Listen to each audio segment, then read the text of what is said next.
बिस्मिल्लाहिर्रहमानिर्रहीम। अस्सलाम वालेकुम फ्रेंड्स, कैसे हैं आप सब लोग। उम्मीद करता हूँ आप सब लोग खैर खैरियत से होंगे।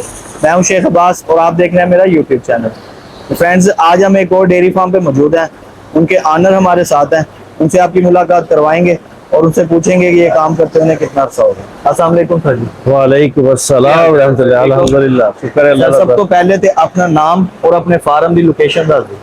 मेरा नाम अब्दुल रज़ाक है जी। ठीक हो गया, फार्म है नूर लाइफ स्टॉक फार्म के नाम तो ठीक हो गया, लोकेशन है दी मौजा टाटेपुर है, मुल्तान तो 22 किलोमीटर है। ठीक है माशाल्लाह। ते सर फार्म बनाए ਨੂੰ कितना अर्सा हो गया टोटल। फार्म कमर्शियल फार्मिंग है, ये ਅਸੀਂ 2018 ਚ शुरू की। अच्छा माशाल्लाह, ठीक हो गया। ਤੇ ਸਰ ਆਪਣੇ ਕੋਲ ਜਿਹੜੀਆਂ ਇਸ ਟਾਈਮ ਗਾਈਆਂ ਇਹ ਕਿਸ ਨਸਲ ਦੀਆਂ ਨੇ, ਇਸ ਬਾਰੇ ਕੋਈ ਵਜ਼ਾਹਤ ਨਾਲ ਦੱਸੋ। ਮੌਜੂਦਾ ਜਿਹੜੀ ਮੇਰੇ ਕੋਲ ਜਿੰਨਾ ਸਟਾਕ ਖੜਾ ਹੈ ਇਹ ਸਾਰਾ ਹੀ ਫਰੀਜ਼ੀਅਨ ਹੈ। ठीक हो गया, ओरिजिन मुख्तलिफ है लेकिन नस्ल का तुसी पूछा, नस्ल सारी फ्रीजन है, एक्सोटिक ब्रीड, प्योर ब्रीड। हाँ जी प्योर ब्रीड। ठीक हो गया माशाल्लाह। ਤੇ ਸਰ प्योर ब्रीड ਤੁਸੀਂ ਇਸ ਮੌਸਮ 'ਚ ਰੱਖੀ ਹੈ ਆਪਣੇ ਪਾਕਿਸਤਾਨ ਮੁਲਤਾਨ ਸ਼ਹਿਰ ਖਸੂਸਨ ਜਿੱਥੇ ਜ਼ਿਆਦਾ ਗਰਮੀ ਪੈਂਦੀ ਹੈ, ਤੇ ਇਹਨੂੰ ਕਿਸ ਕਿਸਮ ਨਾਲ ਰੱਖ ਰਹੇ ਹੋ, ਕੀ ਮੈਨੇਜ ਕਰ ਰਹੇ ਹੋ ਇਹਨੂੰ, ਉਹ ਜ਼ਰਾ ਦੱਸੋ ਵਜ਼ਾਹਤ।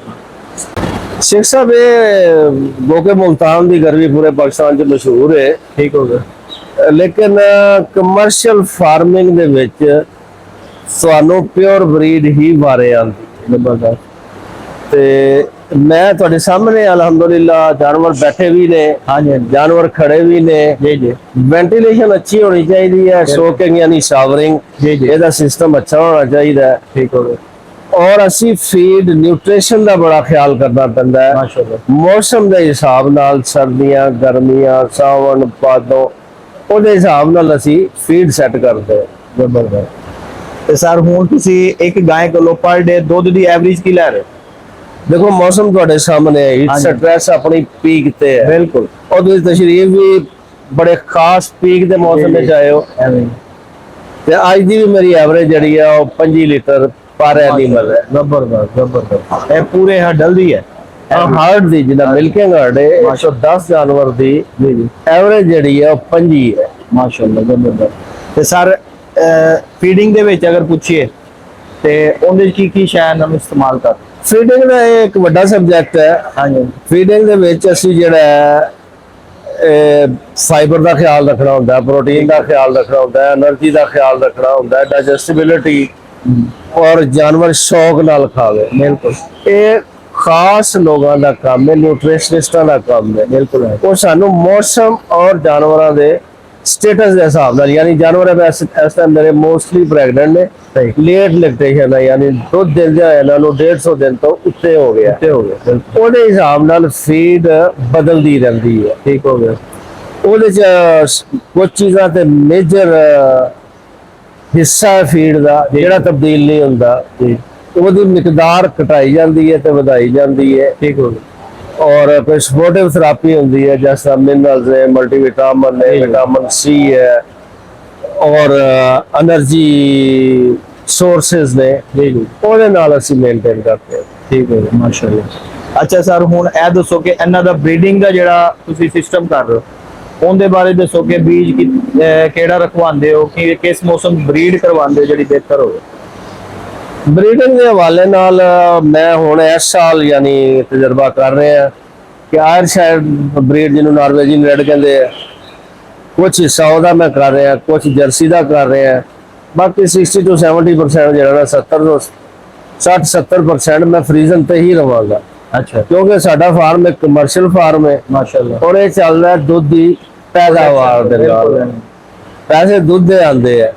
ਉਹਦੇ ਵਾਸਤੇ ਅਸੀਂ ਜਿਹੜਾ ਅੱਗੋਂ ਮੇਰੀ ਆਪਣੀ ਜਿਹੜੀ ਪ੍ਰੋਜਨੀ ਹੈ ਉਹ ਮਤਲਬ ਵਰਲਡ ਕਲਾਸ बेहतरीन बुल सिलेक्ट करते हैं ਅਸੀਂ हर जानवर के हिसाब नाल कि ਇਹਨੂੰ ਕਿਹੜਾ ਬੁੱਲ ਮੁਨਾਸਬ ਰਹੇਗਾ। ठीक हो गया।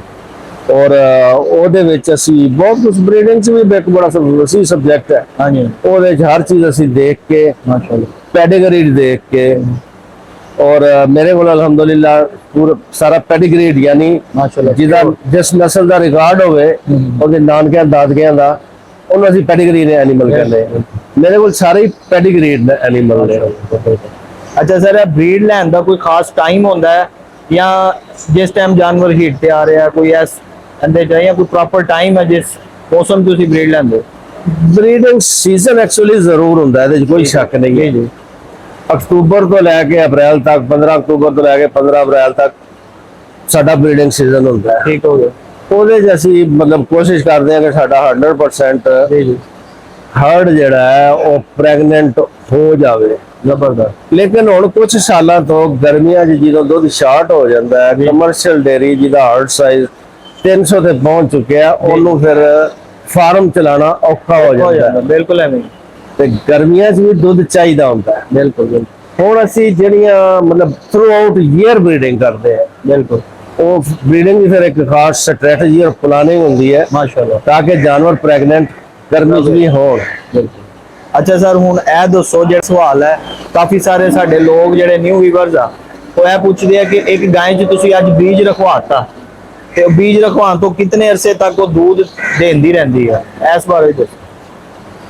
ਦੇਖੋ ਹੁਣ ਅਸੀਂ ਸਾਡਾ ਜਿਹੜਾ ਸਟੈਂਡਰਡ ਹੈ ਨਾ, ਅਸੀਂ ਗਾਏ ਕੋਲੋਂ 300 ਦਿਨ ਦੁੱਧ ਲੈਣਾ ਹੁੰਦਾ ਹੈ। ਮਾਸ਼ਾਅੱਲਾ। 300 ਦਿਨ ਉਹ ਦੁੱਧ ਦੇਵੇ ਔਰ ਇਸ ਦੌਰਾਨ ਇੱਕ ਮਤਲਬ ਪ੍ਰੈਗਨੈਂਟ ਹੋ ਜਾਵੇ, 90 ਦਿਨਾਂ ਦੇ ਅੰਦਰ ਅੰਦਰ ਉਹ ਪ੍ਰੈਗਨੈਂਟ ਵੀ ਹੋ ਜਾਏ। ਠੀਕ ਹੈ। ਤੇ 300 ਦਿਨ ਦੁੱਧ ਦੇਵੇ, 2 ਮਹੀਨੇ 3 ਮਹੀਨੇ 2.5 ਮਹੀਨੇ ਉਹਨੂੰ ਰੈਸਟ ਦਿੱਤਾ ਜਾਏ ਤਾਂ ਕਿ ਅਗਲੇ ਸੂਏ ਦੀ ਤਿਆਰੀ ਹੋ ਜਾਵੇ। ਠੀਕ ਹੋ ਗਿਆ ਮਾਸ਼ਾਅੱਲਾ। ਅੱਛਾ ਸਰ, ਜਿਹੜਾ ਇਹਨਾਂ ਦੀ ਅੱਗੇ ਤੁਹਾਡੇ ਕੋਲ ਬਰੀਡ ਆ ਰਹੀ ਹੈ, ਉਸ ਬਰੀਡ ਦੇ ਬਾਰੇ ਕੋਈ ਮੁਤਲਕ ਦੱਸੋ ਕਿ ਤੁਸੀਂ ਸੇਲ ਵੀ ਕਰਦੇ ਹੋ, ਕੁਛ ਇਸ ਬਾਰੇ ਦੱਸੋ। ਔਰ ਉਸ ਤੋਂ ਬਾਅਦ ਇੱਕ ਜਿਹੜੀ ਗਾਂ ਹੈ ਉਹ ਕਿਤਨੇ ਅਰਸੇ ਇਹਨਾਂ ਦੀ ਜਿਹੜੀ ਬੱਚੀ ਹੈ ਉਹ ਕਿਤਨੇ ਅਰਸੇ ਤਿਆਰ ਹੋ ਜਾਂਦੀ ਹੈ? ਸਭ ਉਹ ਸਾਰਾ ਡਿਪੈਂਡ ਕਰਦਾ ਤੁਹਾਡੀ ਮੈਨੇਜਮੈਂਟ ਤੇ। ਠੀਕ ਹੋ ਗਿਆ। ਮੇਰੀਆਂ ਮੱਛੀਆਂ ਜਿਹੜੀਆਂ 11ਵੇਂ ਮਹੀਨੇ ਰੈਡੀ ਟੂ ਇਨਸੈਮੀਨੇਟ ਹੁੰਦੀ ਹੈ ਮਾਸ਼ਾਅੱਲਾ। ਲੇਕਿਨ ਮੈਂ ਇਨਸੈਮੀਨੇਟ ਕਰਦਾ 13ਵੇਂ ਮਹੀਨੇ 'ਚ ਜਾ ਕੇ। ਵਜ਼ਨ ਉਹਨਾਂ ਦਾ 350 ਪੂਰਾ ਕਰ ਲੈਣਾ, ਮੋਟੀਆਂ ਨਹੀਂ ਹੋਣ ਦਿੰਦਾ, ਓਵਰਵੇਟ ਨਹੀਂ ਹੋਣ ਦਿੰਦਾ ਤੇ ਅੰਡਰਵੇਟ ਵੀ ਨਹੀਂ ਰਹਿਣ ਦਿੰਦਾ। ਠੀਕ ਹੋ ਗਿਆ। ਰੀਫਰਾਂ ਤੇ ਅਸੀਂ ਖਾਸ ਤਵੱਜੋ ਦਿੰਦੇ ਹਾਂ। ਔਰ ਜਿਹੜਾ ਤੁਸੀਂ ਕਹਿੰਦੇ ਮੈਂ ਸੇਲ ਕਰਦਾ, ਮੈਂ ਸੇਲ ਬਹੁਤ ਘੱਟ ਕਰਦਾ। ਠੀਕ ਹੋ ਗਿਆ। ਕਿ ਮਤਲਬ ਇਸ ਮਾਲ ਨੂੰ, ਇਸ ਬਰੀਡ ਨੂੰ ਸੰਭਾਲਣਾ ਰੱਖਣਾ ਹਰ ਬੰਦੇ ਦਾ ਕੰਮ ਨਹੀਂ ਹੈ। ਬਿਲਕੁਲ। ਇਹ ਦੁੱਧ ਦੀਆਂ ਨਹਿਰਾਂ ਨੇ। ਮੇਰੇ ਕੋਲ 60 ਲੀਟਰ ਵਾਲੀਆਂ ਗਾਵਾਂ ਖਲੋਤੀਆਂ, ਜਿਹੜੇ ਗਰੁੱਪ 'ਚ ਤੁਸੀਂ ਬੈਠੇ ਹੋਏ ਹੋ। ਹਾਂਜੀ ਹਾਂਜੀ। ਇਹ ਅੱਜ ਦੇ ਮੌਸਮ ਇਹਨਾਂ ਦੀ ਗਰੁੱਪ ਐਵਰੇਜ 35 ਲੀਟਰ ਹੈ। ਮਾਸ਼ਾਅੱਲਾ ਜ਼ਬਰਦਸਤ। ਤੇ ਇਸ ਮਾਲ ਨੂੰ ਇਸ ਕਿਸਮ ਦੇ ਮੌਸਮ ਸੰਭਾਲਣਾ ਔਰ ਇਹਨਾਂ ਦੀਆਂ ਪ੍ਰੈਗਨੈਂਸੀਆਂ ਬਚਾਉਣਾ ਇਹ ਬਹੁਤ ਤਜਰਬੇ ਮਿਹਨਤ ਤਲਬ ਹੈ। ਬਿਲਕੁਲ। ਤੇ ਇਸ ਵਾਸਤੇ ਇਹ ਸੱਚ ਮੈਂ ਸੇਲ ਨਹੀਂ ਕਰਦਾ, ਜੀ ਜੀ ਜੀ। ਲੇਕਿਨ ਕੁਝ ਦੋਸਤ ਆ ਜਾਂਦੇ ਆ, ਸਿਫਾਰਿਸ਼ਾਂ ਲੈ ਕੇ ਆ ਜਾਂਦੇ ਨੇ, ਮਜਬੂਰ ਕਰਦੇ ਆ, ਬਿਲਕੁਲ। ਫਿਰ ਮੈਂ ਵੇਚਦਾ। ਠੀਕ ਹੋ ਗਿਆ। ਅੱਛਾ ਸਰ, ਹੁਣ ਲਾਸਟ ਇੱਕ ਸਵਾਲ ਹੈ ਕਿ ਨਿਊ ਲੋਕ ਜਿਹੜੇ ਇਸ ਕੰਮ 'ਚ ਆਣਾ ਚਾਹ ਰਹੇ ਨੇ, ਉਹਨਾਂ ਨੂੰ ਕੋਈ ਆਪਣੀ ਤਰਫੋਂ ਮਸ਼ਵਰਾ ਦਿਓ ਕਿ ਉਹ ਸਟਾਰਟਿੰਗ 'ਚ ਆਵਣ, ਕਿਹੜੀ ਨਸਲ ਤੋਂ ਕੰਮ ਸਟਾਰਟ ਕਰਨ, ਕਿੰਨੇ ਪੈਸੇ ਨਾਲ ਸਟਾਰਟ ਹੋ ਸਕਦਾ, ਕੁਝ ਇਸ ਕਿਸਮ ਦਾ ਮਸ਼ਵਰਾ ਅਗਰ ਤੁਸੀਂ ਦੇਣਾ ਚਾਹੋ ਤੇ ਉਹ ਆਪਣੀ ਤਰਫੋਂ ਤੁਸੀਂ ਵੀਵਰ ਨੂੰ ਦੇ ਸਕਦੇ ਹੋ। ਸ਼ੇਖ ਸਾਹਿਬ, ਅਗਰ ਸਹੀ ਇਮਾਨਦਾਰੀ ਦੀ ਗੱਲ ਕੀਤੀ ਜਾਵੇ ਨਾ, ਤੇ ਇਹ ਕਾਰੋਬਾਰ ਤੇ ਕਰਨ ਵਾਲਾ ਹੈ ਮਾਸ਼ਾਅੱਲਾ। ਇਹਦੇ 'ਚ ਕੋਈ ਸ਼ੱਕ ਨਹੀਂ ਹੈ, ਕੋਈ ਸ਼ੁਬਾ ਨਹੀਂ ਹੈ। ਲੇਕਿਨ ਇਹ ਕਾਰੋਬਾਰ ਛੋਟਾ ਨਹੀਂ ਹੈ। ਛੋਟਾ ਨਹੀਂ ਕਿ ਵਲੈਤੀ ਬਰੀਡ ਦੇ ਵਿੱਚ ਨਾ ਸ਼ਾਵਰ, ਪੱਖੇ, ਨਿਊਟ੍ਰੀਸ਼ਨ, ਕੰਸਲਟੈਂਸੀ ਇਹ ਕਾਫੀ ਜ਼ਿਆਦਾ ਖਰਚੇ ਨੇ, ਇਹਦੇ ਓਵਰਹੈਡ ਵੀ ਜ਼ਿਆਦਾ ਨੇ। ਬਿਲਕੁਲ। ਇਸ ਵਾਸਤੇ ਇਹ ਕੰਮ ਛੋਟਾ ਜਿਹੜਾ ਹੈ ਜੀ ਉਹ ਵਾਰੇ 'ਚ ਨਹੀਂ ਆਏਗਾ। ਬਿਲਕੁਲ। ਹਾਂ, ਅਲਬત્ਤਾ ਕੋਈ ਵੀ ਬੰਦਾ ਤਜਰਬੇ ਦੇ ਤੌਰ ਤੇ ਸ਼ੁਰੂ ਛੋਟਾ ਹੀ ਕਰੇ। ਸਹੀ ਹੋ ਗਿਆ। ਮਤਲਬ 10 15 20 ਜਿੰਨੀ ਉਹਦੀ ਜੇਬ ਇਜਾਜ਼ਤ ਦੇਵੇ ਉਹ ਸ਼ੁਰੂ ਕਰ ਲਵੇ ਛੋਟੇ ਤੋਂ। ਲੇਕਿਨ ਉਹਦੇ ਜ਼ਿਹਨ 'ਚ ਹੋਣਾ ਚਾਹੀਦਾ ਕਿ ਇਹਦੇ 'ਚ ਅੱਲਾਹ ਤਾਲਾ ਨੇ ਮਾਲ 'ਚ ਬੜੀ ਬਰਕਤ ਰੱਖੀ ਹੈ, ਇਹਨੇ ਆਪਣੇ ਆਪ ਹੀ ਵੱਡਿਆ ਹੋ ਜਾਣਾ। ਬਿਲਕੁਲ। ਤੇ ਵਿੱਚ ਜੋ ਕਿ ਅਲਹਮਦੁਲਿਲਾ ਅਸੀਂ ਖੁਸ਼ ਹੈਗੇ। ਠੀਕ ਹੋ ਗਿਆ। ਅੱਛਾ ਸਰ, ਹੁਣ ਇਹ ਦੱਸੋ ਕਿ ਜਿਹੜਾ ਤੁਸੀਂ ਇਹਨਾਂ ਨੂੰ ਖੁਰਾਕ ਤੁਸੀਂ ਦੱਸਿਆ ਜਿਹੜਾ ਪਾ ਰਹੇ ਹੋ, ਜਿਹੜਾ 12 ਮਹੀਨੇ ਤੁਸੀਂ ਇਹਨਾਂ ਨੂੰ ਚਲਾਉਂਦੇ ਹੋ, ਉਹਦੇ 'ਚ ਮੇਨ ਚੀਜ਼ ਤੇ ਸਾਈਲੇਜ ਹੈ। ਸਾਈਲੇਜ ਤੁਸੀਂ ਇਸਤੇਮਾਲ ਕਰ ਰਹੇ ਹੋ, ਉਹ ਤੁਸੀਂ ਆਪਣਾ ਹੀ ਬਣਵਾ ਰਹੇ ਹੋ ਜਾਂ ਮਾਰਕੀਟ 'ਚੋਂ ਪਰਚੇਜ਼ ਕਰਦੇ ਹੋ ਜਾਂ ਕੁਝ ਉਸ ਬਾਰੇ ਦੱਸੋ। ਸਾਈਲੇਜ ਦੇ ਸਿਲਸਿਲੇ ਵਿੱਚ ਗੁਜ਼ਾਰਿਸ਼ ਇਹ ਹੈ ਕਿ ਫਾਰਮ ਚੱਲਦਾ ਹੀ ਸਾਈਲੇਜ ਨਾਲ ਹੈ। ਠੀਕ ਹੈ। अगर बाकी हर चीज ऊपर नीचे हो बर्दाश्त हो जाती है, सैलरी बर्दाश्त नहीं होता। मेरा 200 मन सैलरी रोज का लगता है माशाअल्लाह। ते मैनू जेड़ा सैलरी मैं साल का स्टोर रखना हमेशा जबरदस्त माशाअल्लाह। ते ओदे मौसमी और बहारियां मकई मेरे कुछ पक्के ग्रोअर्स ने ਜ਼ਿਮੀਂਦਾਰ ਨੇ ਜਿਹੜੇ ਮੇਰੇ ਵਾਸਤੇ ਮੱਕੀ ਉਗਾਉਂਦੇ ਨੇ, ਮੇਰੇ ਨਾਲ ਉਹ ਕੰਟਰੈਕਟ ਹੁੰਦੇ ਆ, ਜਿਹੜੀ ਉਹਨਾਂ ਨੂੰ ਕੋਈ ਮਤਲਬ ਬੀਜ ਮੈਂ ਦੇ ਦੇਣਾ, ਕੋਈ ਖਾਦ DAP ਵਗੈਰਾ ਮੈਂ ਦੇ ਦਿੱਤੀ, ਤੇ ਰੇਟ ਉਹਨਾਂ ਨਾਲ ਮਾਰਕੀਟ ਦੇ ਹਿਸਾਬ ਨਾਲ ਮੁੱਕ ਜਾਂਦਾ ਹੈ। ਤੇ ਇਹ ਮੈਨੂੰ 2 ਮਰਲਿਆਂ 'ਚ ਜਿਹੜਾ ਹੈ ਕੋ 150 ਏਕੜ 300 ਏਕੜ ਦਾ ਸਾਈਲੇਜ ਮੈਂ 2 ਮੌਸਮਾਂ ਦੇ ਵਿੱਚ ਬਣਾਉਣਾ। माशाल्लाह। अच्छा सर, अपने को इस फार्म ते मौजूद इस टाइम ਜਿਹੜੀਆਂ ਗਾਈਆਂ ਨੇ ਉਹ ਕਿੰਨੀਆਂ ਮੌਜੂਦ ਨੇ? मेरे को 200 ब्रीडेबल है, ठीक हो गया माशाल्लाह। यानी ਜਿਹੜੀਆਂ ਕੁਝ ਪ੍ਰੈਗਨੈਂਟ ਹੋ ਗਈਆਂ, 20-22 ਜਾਨਵਰ ਜਿਹੜੇ ਆ ਜਿਹੜੇ ਨਹੀਂ ਪ੍ਰੈਗਨੈਂਟ ਹੋਏ, ਯਾਨੀ ਉਹ ਜਾਨਵਰ ਜਿਨ੍ਹਾਂ ਨੂੰ ਅਕਤੂਬਰ, ਨਵੰਬਰ, ਦਸੰਬਰ, ਜਨਵਰੀ, ਫਰਵਰੀ, ਮਾਰਚ ਵਿੱਚ ਦੁੱਧ ਦੇਣਾ ਚਾਹੀਦਾ ਹੈ, ਉਹ 200 ਹੈ। सही ਮੇਰੇ ਕੋਲ 80 ਈਫਰ ਖੜੀ ਹੈ। माशाल्लाह। 80 ਈਫਰਾਂ ਦੇ ਵਿੱਚੋਂ 50 ਮੇਰੀਆਂ ਕਨਫਰਮ ਪ੍ਰੈਗਨੈਂਟ ਨੇ, जबरदस्त। ਔਰ 30 ਜਿਹੜੀਆਂ ਨੇ ਇਹ ਮੈਨੂੰ ਉਮੀਦ ਹੈ ਕਿ ਅਪ੍ਰੈਲ ਮਈ ਤੱਕ ਇਨਸ਼ਾਅੱਲਾ ਇਨਸੈਮੀਨੇਟ ਹੋ ਜਾਣਗੀਆਂ ਸਾਰੀਆਂ। माशाल्लाह जबरदस्त। ਤੇ ਸਰ ਜਦੋਂ ਪੂਰਾ ਹੱਡਲ ਤੁਹਾਡਾ ਮਿਲਕ ਪ੍ਰੋਡਕਸ਼ਨ ਤੇ ਆ ਜਾਂਦਾ ਹੈ ਉਸ ਟਾਈਮ ਤੁਹਾਡੀ ਪਰ ਡੇ ਮਿਲਕ ਦੀ ਐਵਰੇਜ ਕਿੰਨੀ ਹੁੰਦੀ ਹੈ?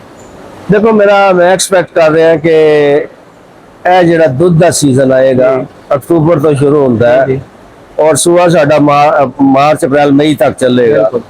ਮੈਂ ਸਮਝ ਰਿਹਾ ਕਿ ਮਈ, ਜੂਨ ਦੇ ਵਿੱਚ ਇਨਸ਼ਾਅੱਲਾ ਮੇਰੇ ਕੋਲ ਕੋਈ 5 ਟਨ ਦੁੱਧ, 5000 ਲੀਟਰ ਦੁੱਧ ਹੋਏਗਾ। 5000 ਲੀਟਰ ਪ੍ਰੋਡਕਸ਼ਨ ਡੇਲੀ ਦੀ? ਡੇਲੀ। ਤੇ ਸਰ ਜਿਹੜਾ ਆਪਣਾ ਮਿਲਕ ਹੈ ਉਹ ਤੁਸੀਂ ਕਿੱਥੇ ਸੇਲ ਕਰ ਰਹੇ ਹੋ? ਮਿਲਕ ਮੈਂ 2 ਕੰਪਨੀਆਂ ਨਾਲ ਚੱਲ ਰਿਹਾ। ठीक है। ਇੱਕ ਤੇ ਹਲੀਬ ਨੂੰ ਮੈਂ ਦੇ ਰਿਹਾ, ठीक हो ਤੇ ਨੈਸਲੇ ਨੂੰ ਦੇ ਰਿਹਾ। ठीक है, बहुत शुक्रिया सर। थैंक यू जी तो फ्रेंड्स, ये थी आज की वीडियो। उम्मीद करते हैं आपको आज की वीडियो अच्छी लगी होगी। इंशाल्लाह नेक्स्ट वीडियो में आपके साथ मुलाकात करेंगे। तब तक अपने दोस्त शेख अब्बास को दीजिए इजाजत। अल्लाह हाफ़िज़।